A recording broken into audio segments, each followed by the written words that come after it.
তো আপুনি গম পায় নে যে আমাৰ ভাৰতত টোটাল 80 কোটি মানুহে ৰেচন কাৰ্ডৰ পৰা ফ্ৰী বিনামূলীয়া চাউল লাভ কৰে।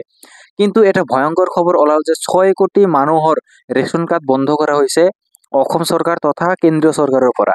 তো এইখন কেনেকৈ হয়, এই ৰেচন কাৰ্ডখন কেনেকৈ বন্ধ হৈ গ'ল, কেনেকৈ কি সকলোখিনি তথ্য আগবঢ়াম। তো আজিৰ ভিডিঅ'খন বহুত বেছি সৰু হ'বলৈ ওলাইছে, কিন্তু বহুত বেছি ইম্পৰ্টেণ্ট হ'ব। তো ভিডিঅ'খনৰ শেষলৈকে চাব। তো ফাৰ্ষ্ট অফ অল, কিহৰ বাবে এই 6 কোটি মানুহৰ ৰেচন কাৰ্ডখন বন্ধ কৰি দিলে চৰকাৰে? কাৰণ যিসকল লোকে এতিয়াও ৰেচন কাৰ্ডৰ KYC কৰা নাই, সেইসকলে KYC খন আপডেট কৰি লওক।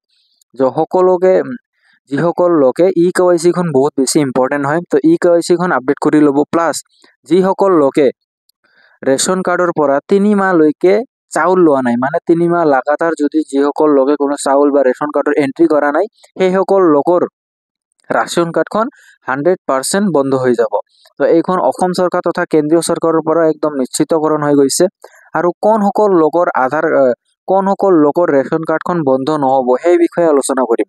তো যিসকল লোকে KYC খন আপডেট আছে তথা আধাৰ কাৰ্ডৰ লিংক কৰি ৰাখিছে, সেইসকলৰ ৰেচন কাৰ্ড বন্ধ নহয়।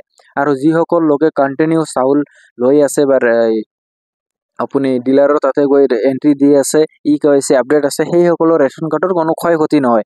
কিন্তু আপুনি গুগলত যায়ও চাব পাৰে যে 2024 ৰিপৰ্ট অনুযায়ী কিমানখন ৰেচন কাৰ্ড আমাৰ ভাৰতত বন্ধ কৰা হৈছে বা কিমানখন অসমত বন্ধ কৰা হৈছে, সকলোখিনি তথ্য আপুনি পাই যাব। তো আজিৰ ভিডিঅ'খন ইমান বেছি ডাঙৰ কৰিব নোৱাৰিলোঁ, কিয়নো মই বাহিৰত আছোঁ। কিন্তু এইখন আপডেট এখন হঠাৎ কৰি আহি গ'ল যে মই আপোনালোকৰ বাবে এখন শ্বৰ্ট টাইমত এখন ভিডিঅ' বনাই দিলোঁ। যদি আপোনালোকৰ এতিয়ালৈকে KYC আপডেট নাই, KYC আপডেট কৰি লওক। আৰু আপুনি কেনেকৈ গম পাব KYC আপডেট আছে নে নাই? তো প্লে ষ্টৰৰ পৰা মেৰা ৰেচন 2.0 এপ্লিকেশ্যনখন ডাউনলোড কৰি চাব পাৰিব। তো আজিৰ কাৰণে বিদায় লৈছোঁ। তো বলক